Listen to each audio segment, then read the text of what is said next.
Το άρθρο μας και ηχητικά. Σε δημόσια διαβούλευση το νομοσχέδιο για την ίδρυση ανώτατης σχολής παραστατικών τεχνών. Σε δημόσια διαβούλευση τέθηκε το νέο νομοσχέδιο του Υπουργείου Παιδείας, Θρησκευμάτων και Αθλητισμού με τίτλο «Ίδρυση ανώτατης σχολής παραστατικών τεχνών».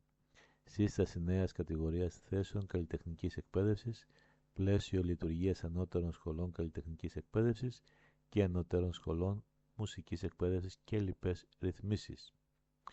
Ο πυρήνας του νομοσχεδίου είναι η ίδρυση της Ανώτατης Σχολής Παραστατικών Τεχνών, ΑΣΠΤ, ως δημοσίου αυτοδιοικούμενο φορέα ανώτατης εκπαίδευσης. Παράλληλα, με σειρά διατάξεων ενισχύεται το δημόσιο σχολείο με παρεμβάσεις που αφορούν άμεσα μαθητές και οικογένειες, όπως η αναβάθμιση των σχολικών βιβλιοθηκών, η επέκταση και ενίσχυση του επαγγελματικού προσανατολισμού, η θέσπιση ολοκληρωμένου πλαισίου για το International Baccalaureate, η ενίσχυση της ελληνόγλωσσης εκπαίδευσης στο εξωτερικό.